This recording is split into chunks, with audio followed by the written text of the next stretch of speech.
Os irmãos que estão conosco. Começamos domingo passado a exposição do livro do profeta Naum e nós vimos o seu contexto, vimos o chamado de Deus sobre a vida do profeta, vimos o que significa o nome Naum e vimos o porquê Deus levantou o profeta Naum para pregar para uma nação a qual já tinha ouvido falar da palavra de Deus. Só para recapitular, o profeta Naum prega para uma nação que já ouviu a palavra de Deus, que são os ninivitas. Quando nós lermos nessa noite a expressão assírios, são os ninivitas.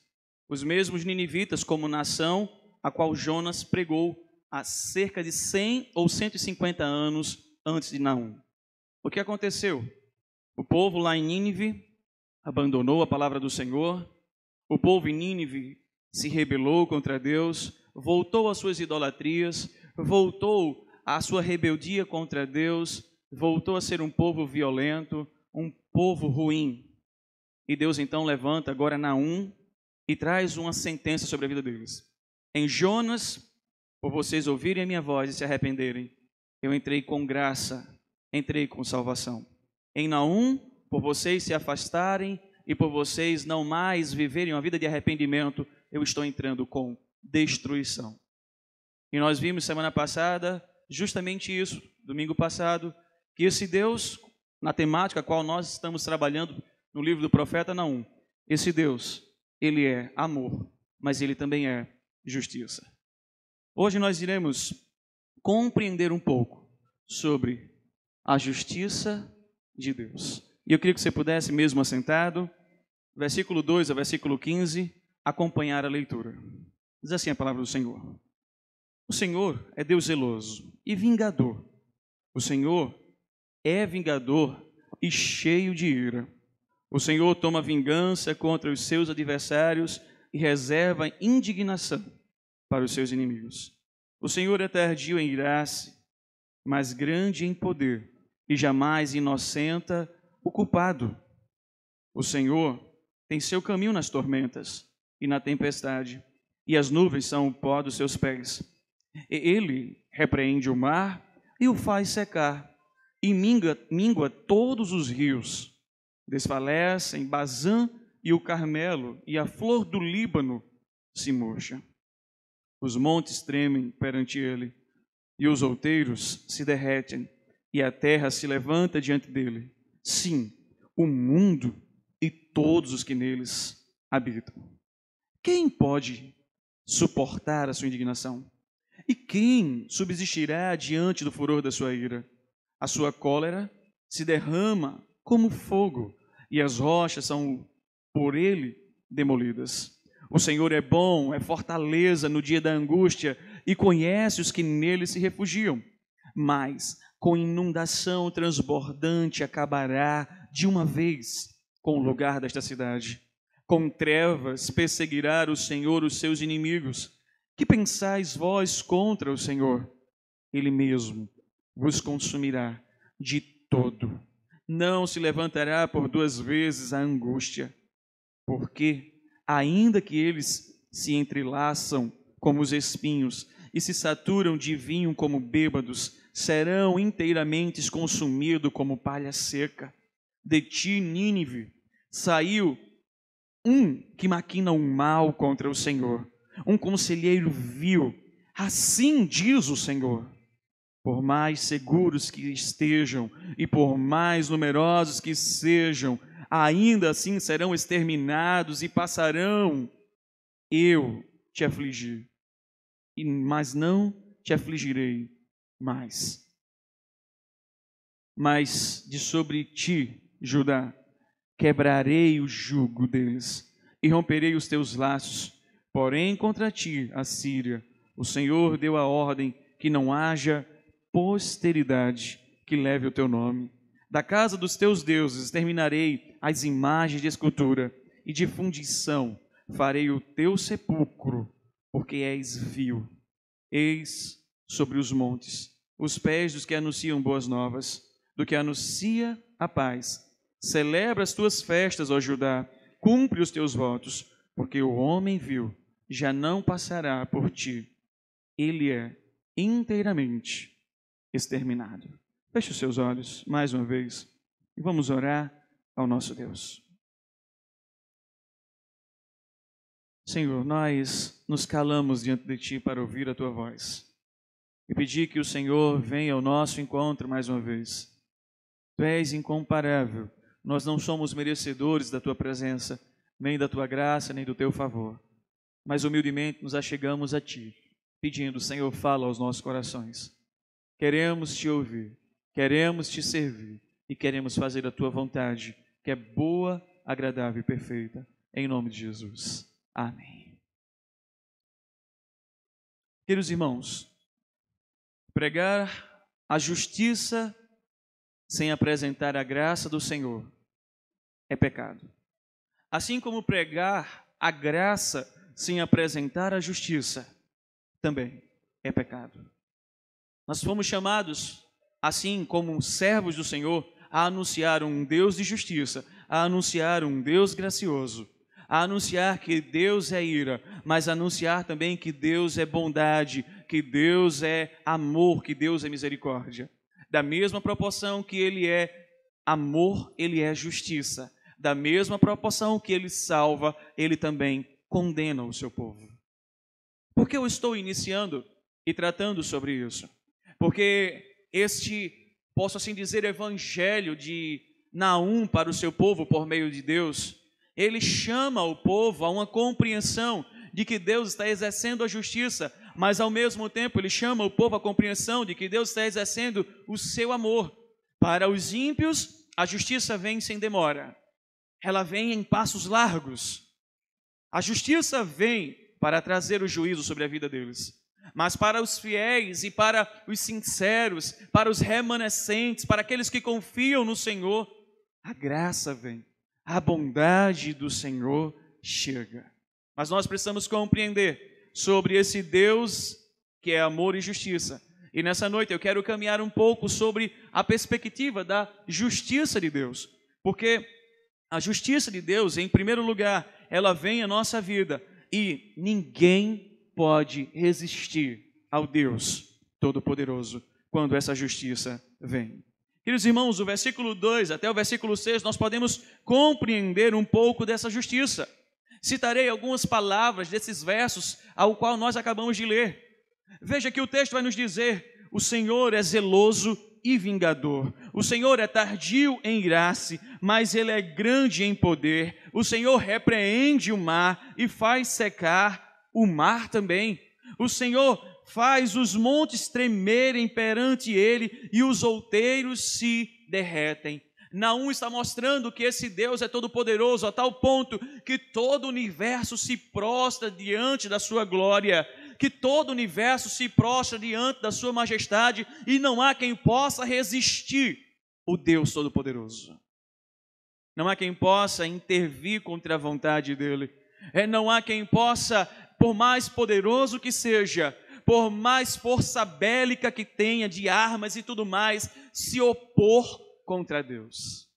Todavia, irmãos, os ninivitas, no caso os assírios, eles entendiam que por causa do seu poder bélico, eles entendiam que por causa da sua segurança, que por causa da sua força, que por causa da sua estrutura, eles poderiam se opor contra Deus. Eles poderiam se levantar contra o Deus Todo-Poderoso. E o profeta Naum inicia o capítulo 1, já do versículo 2 em diante, dizendo: não há quem possa resistir ao Deus Todo-Poderoso.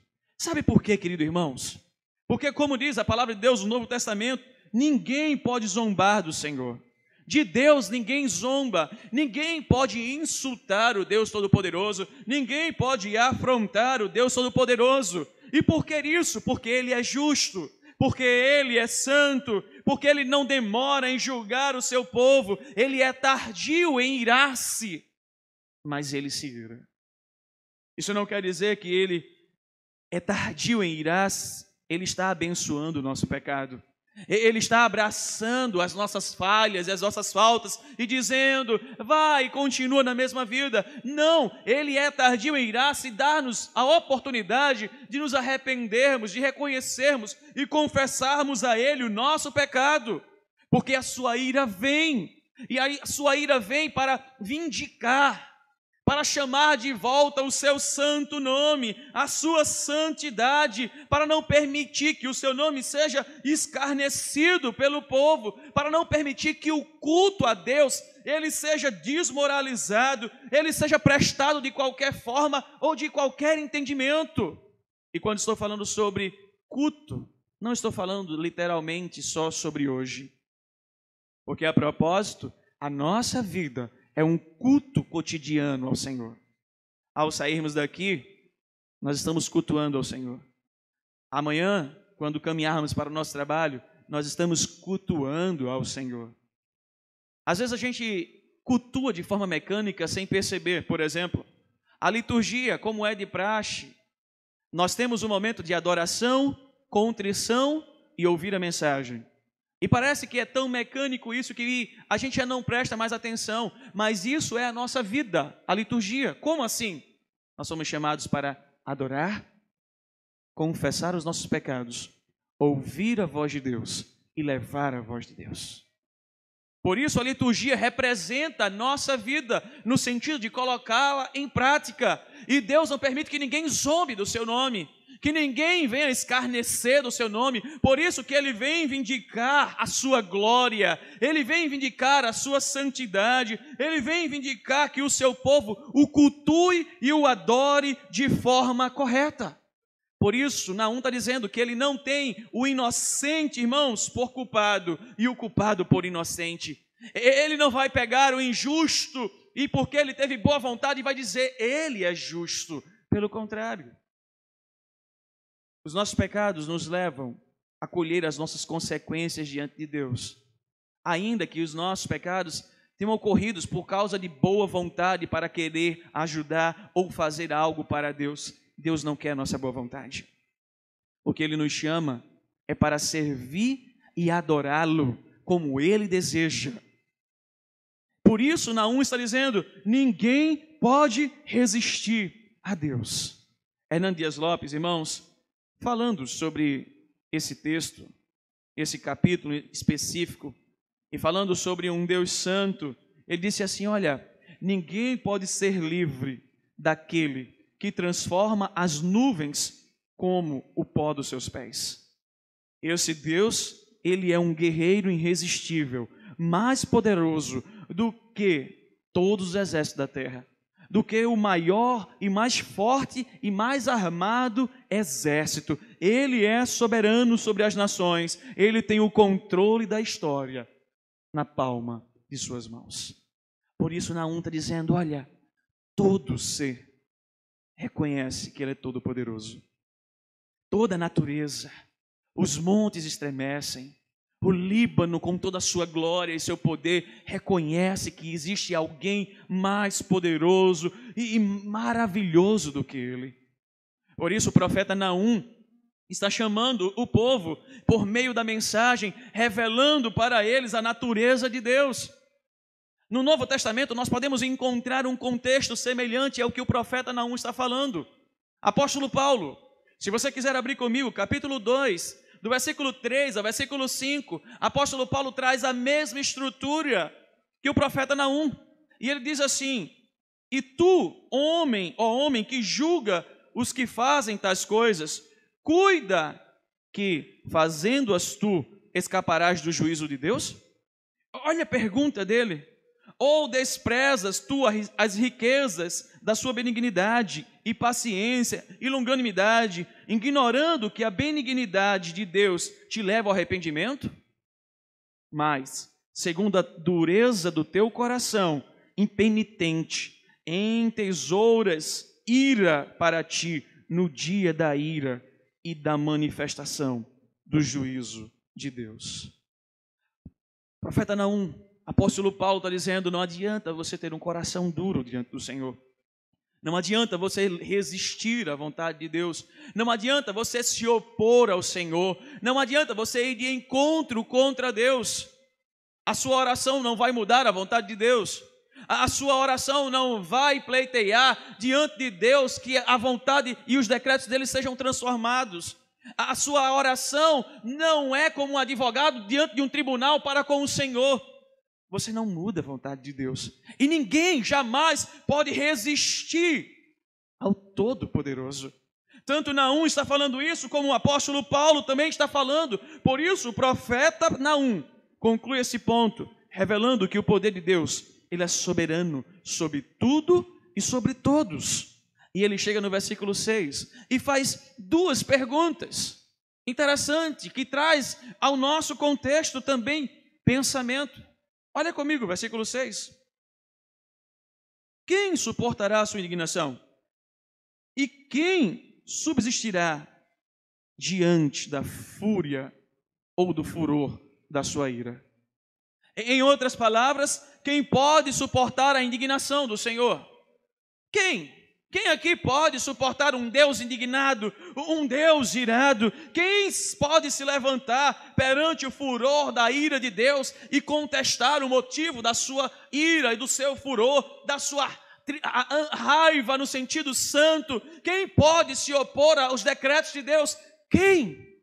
A resposta é clara, irmãos. Ninguém. Ninguém pode se levantar, ninguém pode se opor, nem mesmo a Síria, que é Nínive, nem mesmo eles podem se colocar diante de Deus. Por que eu estou dizendo isso? Porque, como já falei, eles entendiam, por causa da sua estrutura, do seu poder, das suas forças, de toda a sua glória humana e de todo o armamento que tinham, que ninguém poderia se levantar contra eles. Ousadamente, irmãos, e afrontosamente, eles se levantam contra o Senhor. Eles pensam, olha, não há ninguém que possa nos destruir, não há ninguém que possa nos afundar. Os nossos muros são muros maravilhosos que nos trazem segurança. Nós podemos descansar em paz, nós podemos dormir em paz, porque ninguém vai sobrepor aos nossos muros, porque nós somos o Todo-Poderoso. Assim caminhava a Síria, assim caminhavam os ninivitas, mas eles esqueceram que de Deus ninguém se zomba. E eles esqueceram que Deus não permite que ninguém se levante contra ele. Porque a conclusão é, todo aquele que se levanta contra o Todo-Poderoso, Deus o abate, Deus o derruba, Deus o destrói. Sabe por quê? O texto mesmo nos diz, ele é o vingador. Ele é o perfeito vingador.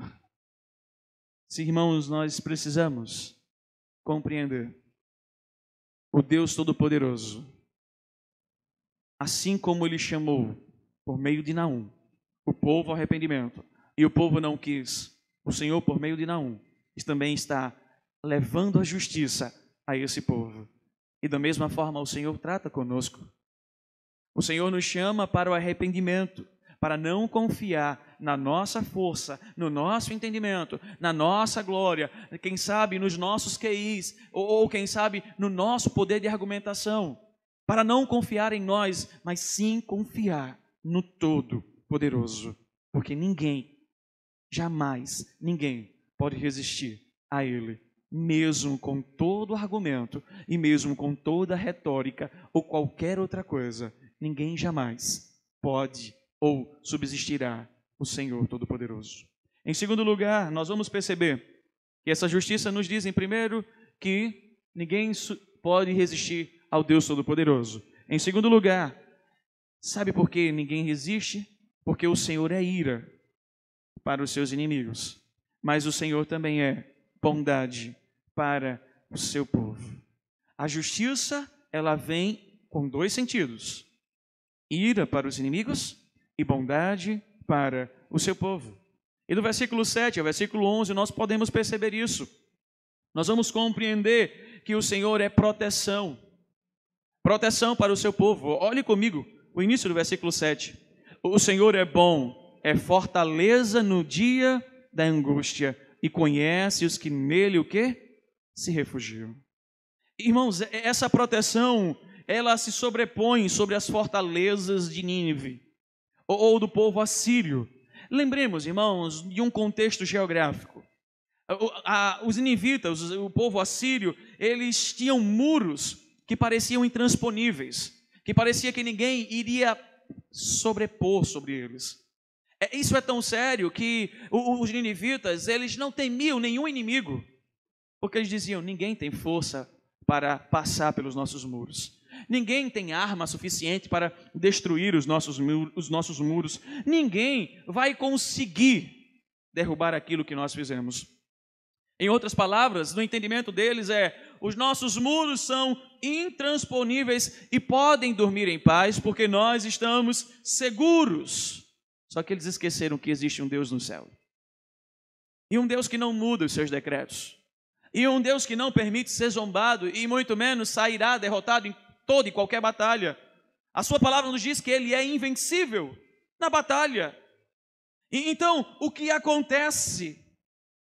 Deus vai ao encontro deles. E Deus começa a se sobrepor a essa fortaleza. E Deus começa a quebrar a confiança.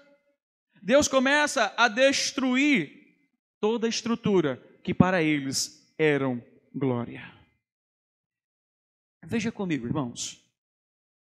Aquilo que mais eles confiavam foi aquilo que mais, ou naquilo que mais Deus veio para destruir, para dizer: existe sim algo mais poderoso e algo que traga mais segurança do que as vossas forças. O que é interessante é porque no versículo 7 ele vai dizer que o Senhor é fortaleza no dia da angústia. E essa expressão se coloca justamente dentro do contexto dos ninivitas. Quando eles começaram a ver então que os inimigos começaram a se transpor, se sobrepor sobre os seus muros. E imagine o cenário para a vida deles. A angústia começou a tomar conta. A angústia começou, o pavor começou a tomar o coração dos ninivitas. Lembremos que Deus levantou 3 nações. 3 nações para derrubar e destruir toda a Síria, toda Nínive. Quando eles começam a ver todo o seu poder, toda a sua segurança ser ruída. Quando eles começam a ver os inimigos se colocar sobre eles. Irmãos, o seu coração começa a se angustiar. E Deus aqui está dizendo mais uma vez: veja, vocês estão angustiados porque aonde vocês colocaram a fé e a confiança de vocês, isso ruiu. Mas eu sou bom. Eu sou bom. E eu sou fortaleza. De fato, a única e verdadeira fortaleza que vos sustenta na hora da angústia.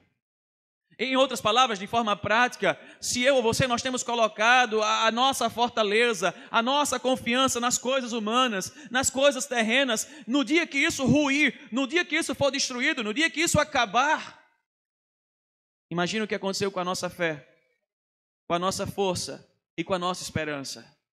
Ela vai acabar.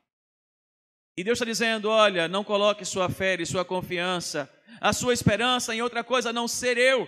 Por isso o salmista diz: uns confiam em carro, os outros em cavalo, nós, porém, confiamos em Ti e fazemos menção do nome do Senhor. Nós não temos outro a quem ou em quem confiar. Nós dependemos tudo dEle e nele. Por isso Paulo vai dizer em Romanos, capítulo 11, final do capítulo: é por meio dele, por causa dele, para ele são todas as coisas. Tudo o que temos e somos é por causa dele, por meio dele, para ele são todas as coisas. Mas nós precisamos compreender um pouco mais, irmãos. Porque o Senhor levanta os inimigos contra Nínive. E o Senhor está dizendo que ele vem como uma enchente devastadora. Acompanhe comigo. Versículo 8. Mas com inundação transbordante acabará de uma vez com o lugar desta cidade. E o Senhor está dizendo aqui: olha, eu vou vir por meio dos inimigos como uma enchente devastadora, ou como uma inundação, como diz o texto, transbordante. Quem aqui já passou por enchente sabe mais ou menos o que o contexto quer falar. Quando eu lia esse texto, eu me lembrava da enchente de 2000, a qual eu pude com os meus olhos contemplar em Palmares. Irmãos, eu nunca imaginava que casa caindo dentro d'água fazia mas tanto barulho, como se fossem tábuas caindo uma por cima da outra. E nós nos assustávamos, nossa família, porque as casas estavam sendo derrubadas pela força da água. E isso era algo assustador e angustiante. Nós víamos a água tomando a cidade, de tal forma que a água chegava a bater nos transformadores que estavam no poste. E nós víamos o poste começar a pipocar, o fogo e raios começarem a tomar os locais e bairros. E nós vimos tudo aquilo e angustiados nós ficávamos pela inundação que estava tomando a cidade. Lembro-me como se fosse hoje. Meu avô, ele era paraplégico, tinha tido um AVC. E aí o que acontece? Nós estávamos no primeiro andar da casa da minha tia. E quando a água chegou no último degrau do primeiro andar, para subir para o primeiro andar, nós começamos a orar e dizer: Senhor, tem misericórdia de nós. Porque nós não temos mais para onde ir.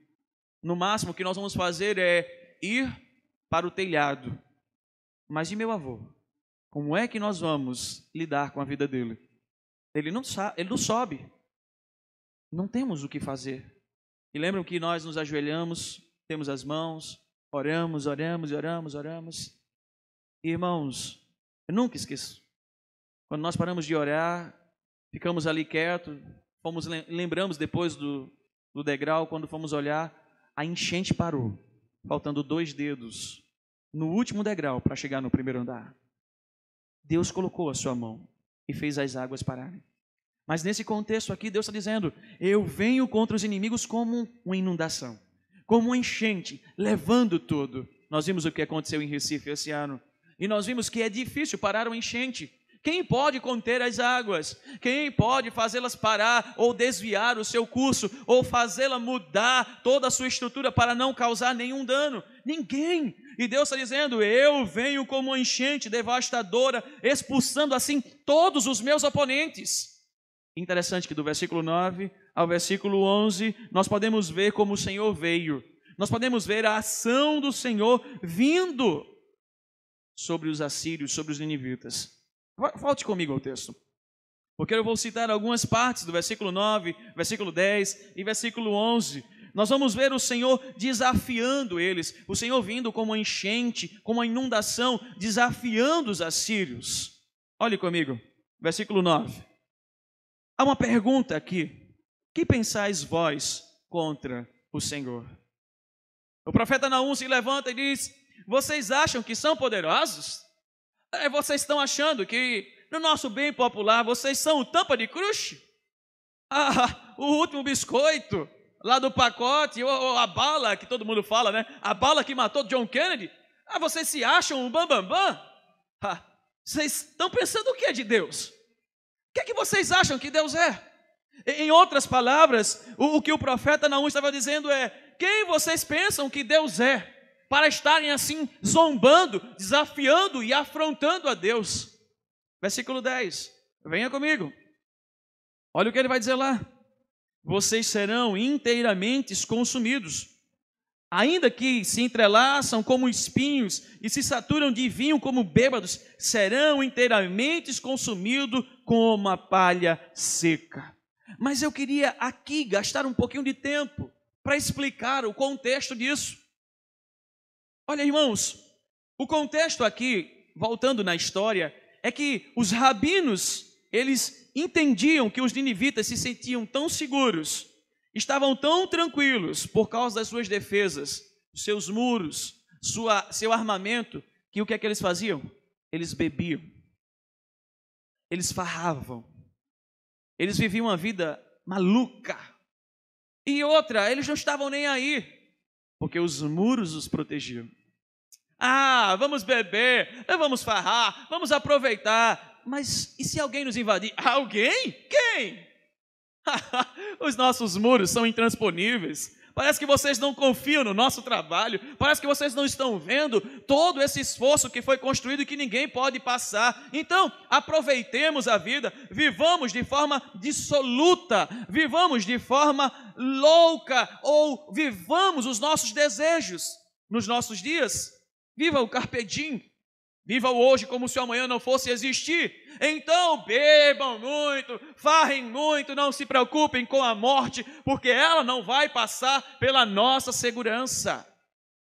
Em outras palavras, o que esse contexto aqui do versículo 10 está falando é isso. Por isso que o texto vai dizer lá, que eles se saturavam de vinhos como bêbados. Eles enchiam a cara e dizia: ninguém vai nos destruir. E sabe o que aconteceu com eles? Vocês serão destruídos como a palha seca. Como eu já falei, quem aqui já foi do interior ou já esteve num contexto de sítio ou no contexto de plantação, sabe que a palha seca, ela fácil pega fogo. Ela fácil queima. Até com as pitucas de cigarro jogada, pegou na palha, pegou fogo. Olha o que Deus está dizendo. Vocês são fáceis de serem destruídos e eu vou destruir vocês. Acompanhem comigo. Versículo 11. Veja o que Deus está dizendo. Deus está desafiando eles. Deus os desafia dizendo: o que vocês pensam que eu sou? Depois Deus desafia dizendo assim: vocês estão seguros por causa dos seus muros? Eu vou destruir vocês. Aí versículo 11 ele chega e diz: de ti, Nínive, saiu um que maquina o mal contra o Senhor, um conselheiro vil. O que o Senhor está dizendo? De ti está saindo um conselheiro impiedoso, um conselheiro destruidor. Mas, irmãos, quem é esse conselheiro? Quem é essa pessoa a qual o profeta Naum está falando? A qual Deus o levanta para combater e destruir, porque o Senhor não permite que ninguém se levante contra ele. Nós precisamos compreender todo esse contexto. Aqui o profeta Naum está falando sobre um conselheiro de Belial, e evidentemente aqui ele está tratando sobre um rei perverso, sobre, na verdade, um líder perverso. E esse líder conspira contra o Senhor, esse líder se levanta contra o Senhor, esse líder não só conspira e se levanta, mas ele chama toda a nação para não servir ao Senhor, para se opor a Deus. E Naum aqui está falando sobre um homem que poderia ser ele, Senaqueribe. Se você quiser abrir comigo, 2 Reis, abra comigo, capítulo 18. Veja o contexto do que Naum está falando. 2 Reis, capítulo 18, versículo 32 até o versículo 35. Diz assim a palavra do Senhor, 2 Reis 18, do 32 ao versículo 35. Até que eu venha e os leve para uma terra igual a de vocês, terra de cereais, de vinho, terra de pão e de vinhas, terra de oliveiras e de mel, escolham a vida e não a morte. Não dê ouvidos a Ezequias, pois ele está os iludindo, quando diz, o Senhor nos livrará. Será que o Deus, veja que Deus aí está com a letra minúscula, de alguma nação conseguiu livrar a sua terra das mãos do rei da Síria? Onde estão os deuses de Amate, de Arpade? Onde estão os deuses de Sepharvaim, de Enã e de Iva? Acaso livraram Samaria das minhas mãos? Qual dentre todos os deuses dessas nações conseguiu livrar a sua terra do meu poder? Como então o Senhor pode livrar Jerusalém da minha mão? Naum estava falando desse contexto, de um rei chamado Senaqueribe, de um rei ímpio, de um rei que estava chamando a nação para dizer, ninguém os livrará da minha mão, nem muito menos Deus. Mas hoje nós não vivemos mais nessa estrutura de governo. E como tudo isso também se aplica aos nossos dias, porque isso foi no Antigo Testamento. A ideia de vil conselheiro é aquele que dá conselhos imprestáveis, é aquele que dá conselhos que não servem para nada, é aquele que de fato é um conselheiro ímpio. E como tudo isso se aplica no nosso contexto, no Novo Testamento? Irmãos, o que o profeta Naum está falando e o que Deus está colocando por meio dele é que na nossa geração, este vil conselheiro, sim, é Satanás. Por isso, Jay Adams disse que só há duas formas de aconselhar na vida, ou para a glória de Deus, ou para a glória de Satanás. Não há como viver outra forma de conselho. Ou você aconselha para a glória de Deus, ou para a glória de Satanás. Mas o Senhor está dizendo aqui, vocês estão levantando um vil conselheiro, vocês estão me afrontando, vocês estão pensando que estão seguros, e eu quero dizer para vocês, tanto o vil conselheiro Senaqueribe, quanto os seus muros, quanto a afronta de vocês, nada poderá impedir a minha sentença, nada poderá impedir a minha destruição, nada poderá impedir o meu poder, ninguém, nem mesmo o vil conselheiro dessa geração, chamado Satanás, porque lá no passado, Senaqueribe, a Síria foi destruída. No nosso presente, a sentença é: Satanás e os seus serão destruídos e lançados no fogo do inferno, no enxofre preparado para ele. Nós não precisamos nos preocupar com os conselheiros vil. Nós não precisamos nos preocupar com os ímpios. O que nós precisamos, irmãos, é nos preocupar com um Deus que Ele é bom para aqueles que nele se refugiam. O que nós precisamos nos preocupar, irmãos, é com um Deus que é maravilhoso, que é gracioso e protetor para com o seu povo. Lembre que no início do versículo 7, ele diz: eu sou bom e eu sou fortaleza. Eu sou bom e fortaleza para aqueles que se refugiam em mim. Querido irmão, nós precisamos compreender, o mundo jaz o maligno, o mundo é feito, ou na verdade, melhor colocando a palavra, o mundo está cheio de maldade. O pecado tem tomado o coração de muitas pessoas e o conselho vil, de fato, tem levado muitas pessoas à destruição. Mas nós precisamos viver uma vida não nos preocupando com o conselho vil, não nos preocupando com Satanás, não nos preocupando com os seus anjos, não nos preocupando com o homem mau. Nós precisamos viver uma vida nos preocupando com o Deus bom, com a bondade desse Deus maravilhoso, com esse Deus que é refúgio para aqueles que nele confiam. Sabe, a palavra de Deus diz assim: os anjos do Senhor fazem o quê? Acampam ao redor daqueles que o amam e temem. Ao derredor quem está? Satanás e seus anjos. Às vezes nós vivemos mais preocupados, mais angustiados com quem está ao derredor. Sabia? Nós vemos mais preocupados com os servos de Satanás do que conhecer sobre a bondade de Deus, do que ter fome e sede da bondade de Deus, do que buscar confiar na bondade de Deus, no Deus bondoso. Nós não precisamos, irmãos, nos preocupar com o nosso inimigo. A sentença dele já está dada, já foi preparada, ele vai ser destruído. O que nós precisamos é nos deleitar e confiar no nosso poderoso e bondoso Deus. A sua justiça vem para os ímpios como condenação, ira, mas a sua justiça vem para os santos, salvos, lavados no sangue do Cordeiro, como proteção, refúgio. Por isso ele nos chama a confiar nele. Em terceiro e último lugar, a sua justiça vem. E esse juízo, irmãos, ele é imediato, como Deus decretou. Do versículo 12 ao versículo 15, nós vamos perceber sobre esses decretos, compreender sobre essa vontade. Porque ainda, irmãos, que a Síria, ela seja grande em poder de guerra, ainda que ela seja autossuficiente, ainda que eles acreditem que tem segurança em toda a sua estrutura, o Senhor decretou uma coisa: vocês serão destruídos. Venha comigo, versículo 12. Você vai entender muito bem o que eu estou falando. Diz assim a palavra do Senhor: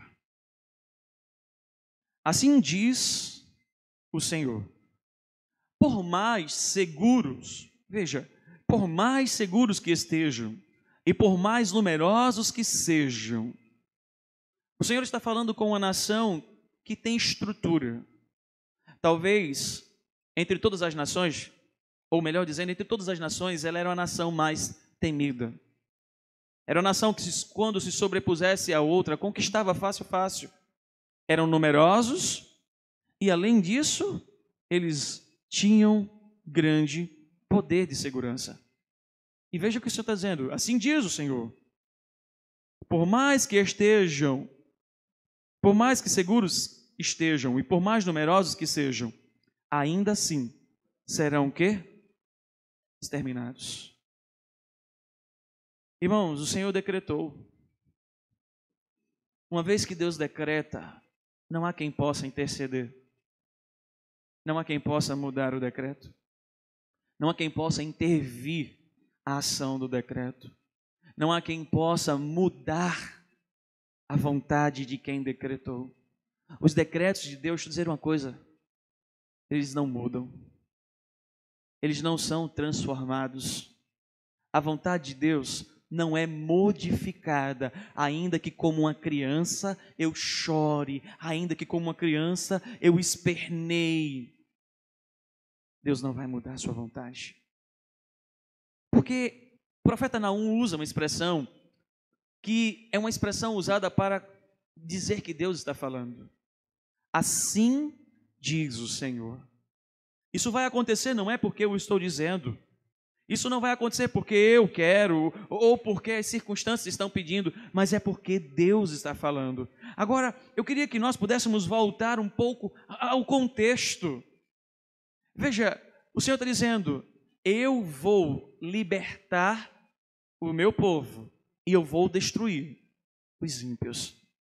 Eu vou destruir aqueles que pensam que são maiores do que eu. Quando nós olhamos a história, irmãos, a história dos decretos de Deus, quando nós olhamos a história dos ninivitas, nós começamos a ver que o Senhor deu um grande livramento a Judá. O povo que outrora estava vivendo em angústia, em prisão, o povo que outrora aqui estava sendo oprimido por causa dos ninivitas, o Senhor vem e os livra, e o Senhor livra Judá, não pela força bélica de Judá, o Senhor livra Judá, não pelos seus soldados ou força militar, mas o Senhor livra o Judá, e quando eu estou falando de Judá, estou falando dos judeus, com a intervenção da mão poderosa dele. Ele está dizendo, eu vou destruir os ninivitas, e eu vou libertar o meu povo, eu vou destruir aqueles que pensam que são, para libertar aqueles a quem eu amei e quem eu escolhi. Veja comigo no versículo 14, o Senhor deu a ordem, e não há quem possa mudar a ordem de Deus. Olha lá, porém contra ti, a Síria, o Senhor deu a ordem, que não haja posteridade que leve o teu nome.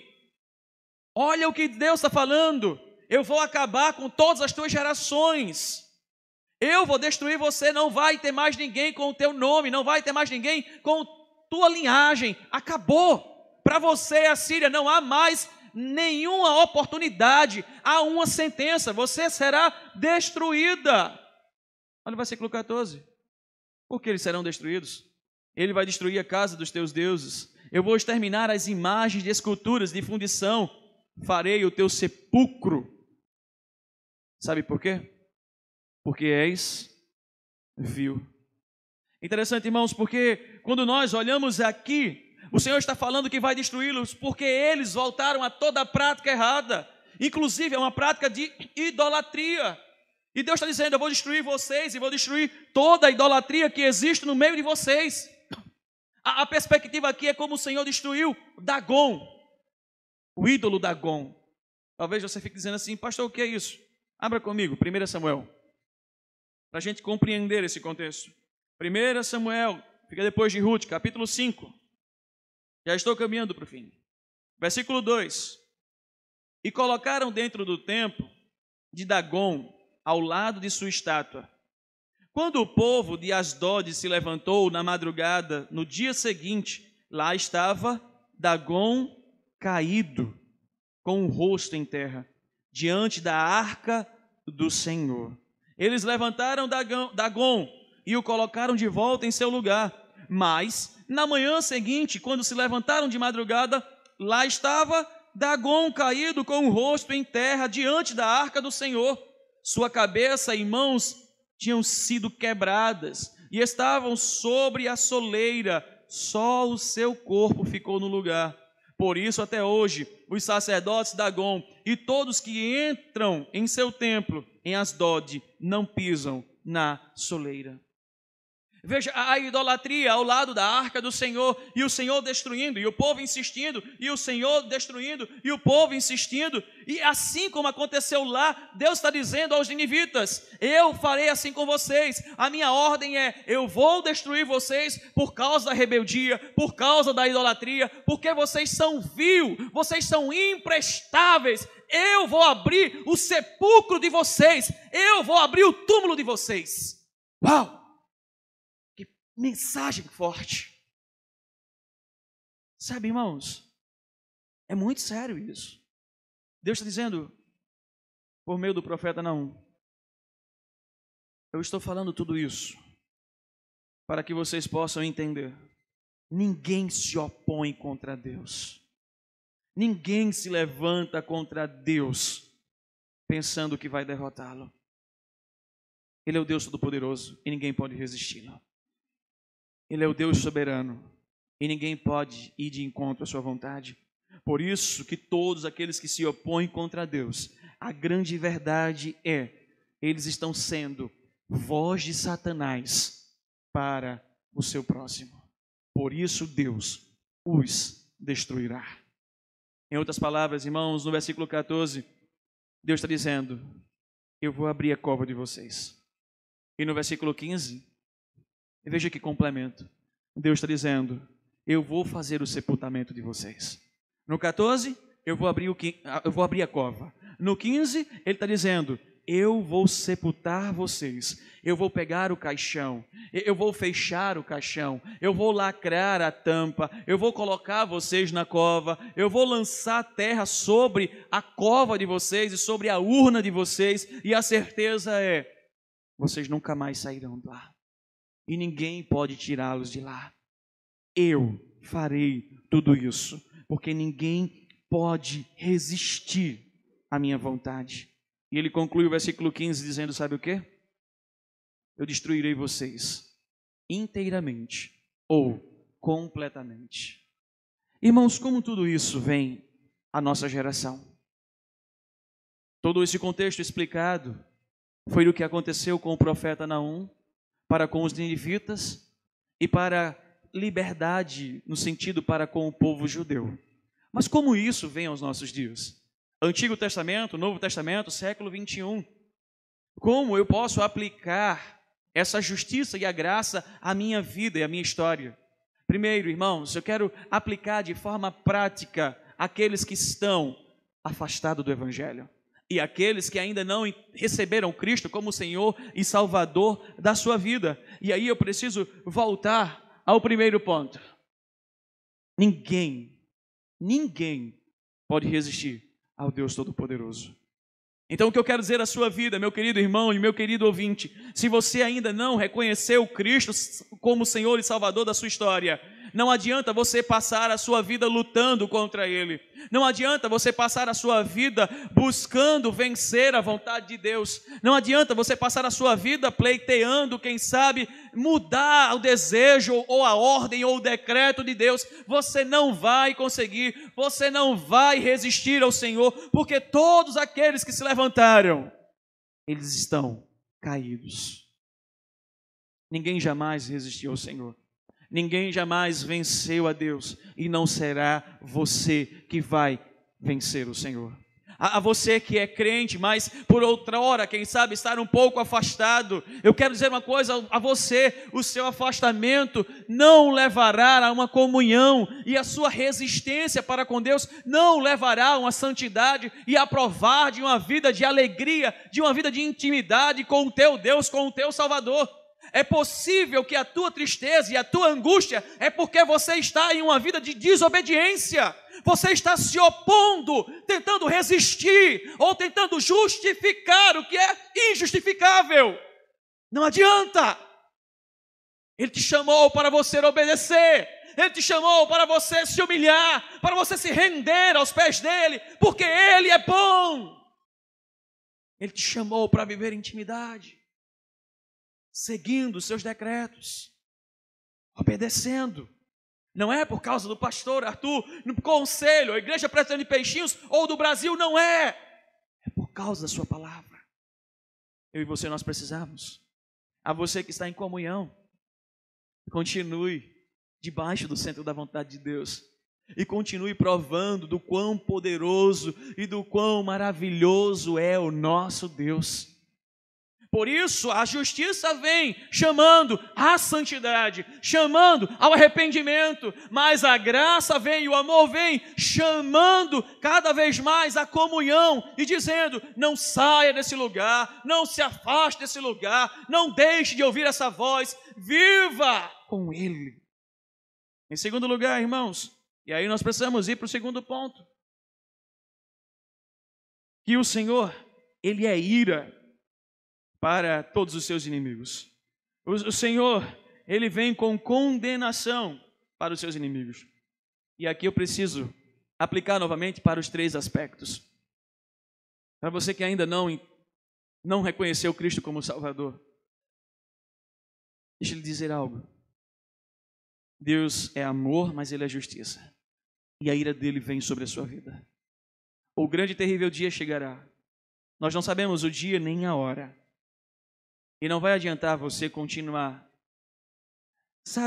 tentando nadar contra a correnteza. Ou, quem sabe, tentando andar contra o fluxo. Não adianta. Você apenas vai receber a ira do Senhor, se você tentar viver de encontro com a vontade dEle. Porque todas as vezes que você tenta se opor a Deus, você está dizendo para Ele, em outras palavras: quem é o Senhor? Eu sei o que é bom para mim. Eu sei o que eu preciso. Eu sei do que eu necessito. Eu a mim mesmo me basto. Se você está caminhando assim, você está reproduzindo as ações dos ninivitas e dos assírios. Porque no versículo 9 ele disse isso. O profeta Naum confronta com uma pergunta dizendo: quem vocês pensam que Deus é? Em outras palavras, o que ele está dizendo é: vocês estão pensando que a ação de vocês, a confiança de vocês em vocês mesmos, ou qualquer outra segurança que vocês tenham, é maior do que Deus? Deixa eu te dizer, não é. Deixa eu abrir o meu coração com você. Em 2010, o Senhor me deu a graça de poder fazer a prova do vestibular do Seminário Presbiteriano do Norte, a qual, se Deus permitir, nosso irmão Adriano irá fazer. E aí então eu julgava que eu não precisava muito mais me voltar à Bíblia, porque a prova de Bíblia, isso aí eu sou seguro, eu tenho autoconfiança, eu sou bom. Vou estudar outra coisa. Prova, lembre disso, Adriano. A prova tem português, a prova tem inglês, a prova tem os nossos catecismos, que são Confissão de Fé, Breve Catecismo e Catecismo Maior, quer dizer. E a prova tem Bíblia. E aí nós precisamos, pelo menos, no mínimo, acertar 50% em cada matéria. Resumindo, irmãos, para não tomar também tanto tempo na explicação, passei em português, passei na nossa confissão de fé, passei em inglês, teve redação também, passei. Chegou em Bíblia, eram 40 questões. Eu precisava de 20. Em 2010, no meu primeiro ano de prova, eu acertei 19. Uau! Naquilo que eu julgava ser tranquilo, com autoconfiança, e que eu julgava que eu sou bom, eu não vou precisar de Deus agora, porque isso aqui eu domino, eu sou autossuficiente, então, reprovei. 2011, a estrutura de prova mudou, ela sempre acontecia no final do ano, no período de novembro, mais ou menos, e ela então mudou e aconteceu outra prova em janeiro, e eu disse: não, eu vou fazer de novo, eu estou entendendo que Deus me chamou, eu vou lá. Português, inglês, confissão, redação, Bíblia. 19 questões acertadas e 21 erradas. 2 provas, 2 vestibulares, errando sempre na mesma questão. Bíblia. Eu dizia: Deus, o que é que o Senhor quer comigo? Não foi sinal não, tá? Fiquem tranquilos. A reforma aqui do lado. E eu dizia, Senhor, o que o Senhor quer comigo? Meu coração se angustiava, porque eu começava a compreender que Deus não tinha mais chamado para o ministério. Final de 2011, eu fiz novamente o vestibular. Passei todas e deixei teologia, no caso, Bíblia, para o final. E aí o que acontece? Começo a fazer o gabarito. Acertei, errei, acertei, errei, acertei, errei, acertei, errei. Irmãos, diante de Deus, sem querer contar a história, para quem sabe florear o coração e a mente de vocês, na questão 38, 19 acertos, 19 erros. Eu comecei a chorar. Deus, de novo. Ah, Deus, eu não vou. Eu acho que eu entendi errado. O Senhor não me chamou para o ministério. Não. Deus, tem duas questões, 39 e 40. Será que eu não acertei uma? E ali eu comecei a chorar e minha tia olhou e fez, meu filho, o que é que você tem? Eu disse, não, tia, eu estou conversando com Deus. Depois que ela sai do quarto, eu vou olhar a questão 39, eu começo a gritar de alegria porque eu acertei. Minha tia volta para o quarto, o que é que está acontecendo, menino? Estava chorando, agora está gritando, passei. E aí todo mundo se alegra, e aquela festa. Depois eu digo, epa, peraí, deixa eu olhar a questão 40. Errei. 20 acertos. 20 erros. Uau. Não vou justificar, porque a prova de Bíblia naquela época era uma pegadinha de crente. Por exemplo, com quantos anos Noé desceu da arca? Alguém sabe? Estão reprovados. Era assim a prova de Bíblia, era show do cristão. Não vou entrar no mérito disso, mas o que eu quero dizer é que Deus começou a tratar o meu coração antes de entrar no seminário, quebrando a minha soberba, para dizer que eu tenho que confiar nele, que eu preciso entender quem ele é. Não é a minha autossuficiência que vai me levar a entrar aonde ele deseja, mas é a minha dependência, do seu poder, da sua vontade, da sua glória, da sua voz, dos seus ensinamentos, que vai me fazer viver para ele e ser algo para ele e não para mim, porque a glória não está em mim, e sim nele. Por isso, você que ainda não recebeu Cristo como Senhor, Salvador da sua vida, não viva batendo cabeça com Deus. Você não vai muito longe e não vai ser feliz. Segundo, você que é crente, salvo, mas está vivendo também encabeçadas com Deus, fugindo da vontade dele, pensando que a sua vontade talvez seja melhor ou maior. Em nome de Jesus, se renda nessa noite. Se renda. Você não vai encontrar felicidade maior do que no centro da vontade de Deus. A você que está neste caminho, continue santificando cada vez mais. Porque o Senhor nos mostra nesse ponto que se nós fugirmos da vontade dele para viver a nossa, o que chegará à nossa vida será a destruição. O que chegará à nossa vida será que nós seremos possivelmente um conselheiro imprestável para outras pessoas. E o Senhor não te salvou para você ser um conselheiro imprestável. O Senhor não te chamou pelo nome para que você viva os desejos do teu coração, mas para que você confie na bondade dEle, para que você dependa da vontade dEle, para que você ande na presença dEle. Em último lugar, em aplicação, nós precisamos compreender: o juízo de Deus vem e não há quem possa impedir, porque Ele decretou. Porque Ele disse que assim o faria. Por isso, a você que ainda não se rendeu ao Senhor, não espere esse juízo chegar. Você não sabe o dia de amanhã. Você não sabe o que vai acontecer na sua vida daqui a 10 minutos. A sua vida não lhe pertence. Sua vida é como um sopro. Se o Senhor lhe tira o fôlego, apenas uma coisa simples, o seu respirar, o que acontece com você? Você é destruído. Por isso, nessa noite, em nome de Jesus, não é um apelo diminuindo Deus, mas é um convite para que você entenda que você precisa dEle. que você precisa compreender que essa vida é passageira e que quando aqui você fechar os olhos, há uma eternidade te esperando. E se hoje você está entendendo a graça de Deus, a bondade de Deus, a compaixão e misericórdia do Senhor, nessa noite se renda em nome de Jesus, porque amanhã ou depois, quando você fechar os olhos aqui, você abrirá na eternidade e lá viverá para todo sempre. Mas se você deseja viver ainda em rebeldia no seu coração, irmão, pode ser que chegue o dia de você fechar os olhos aqui. E aí você vai abrir em dores, em sofrimento. Por isso, não deixe para amanhã, mas se arrependa. Confie nos decretos do Senhor. Se renda à vontade de Deus. A você que é salvo, o convite é para que você volte-se cada dia mais à santidade.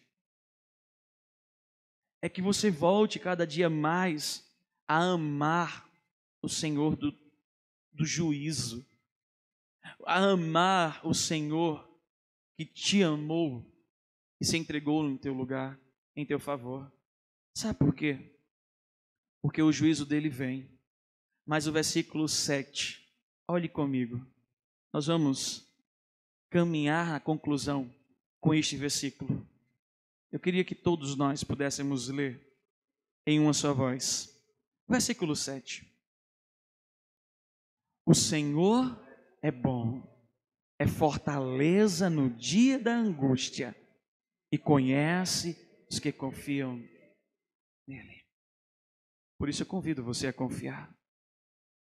Eu confio você a descansar, porque ele é bom. As suas angústias, elas terão fim. Os seus medos, eles serão destruídos. Os seus conselhos não serão mais imprestáveis, mas serão conselhos para a santidade, conselhos para a glória daquele que te amou. Você será a boca de Deus, a imagem do Senhor no mundo caído. Por isso, não confie nos homens, não confie nos cavalos, no poder deste mundo. Se renda ao Senhor, confie nele, descanse nele e receba da graça, do amor, da misericórdia. A você que não quer assim caminhar, receba da justiça e do juízo. Feche os seus olhos e vamos orar.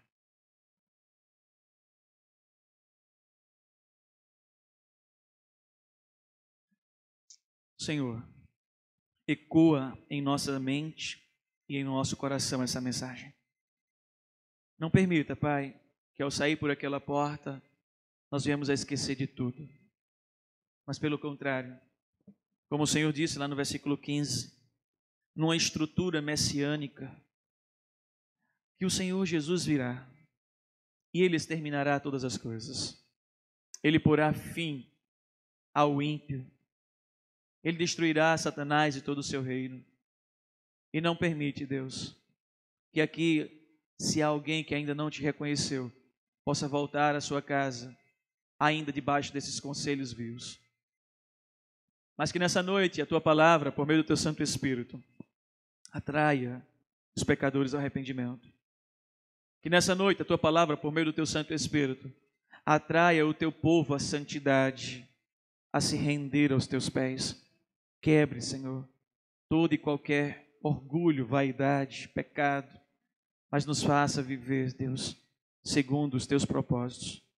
Nos faça confiar em Ti, nos faça descansar em Ti, porque o Senhor é fortaleza, o Senhor é bom, o Senhor é aquele em quem nós podemos nos refugiar e encontrar paz para a nossa alma.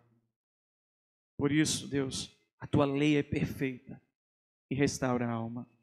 Que nessa noite a Tua lei venha restaurando aqueles que estão abatidos, angustiados.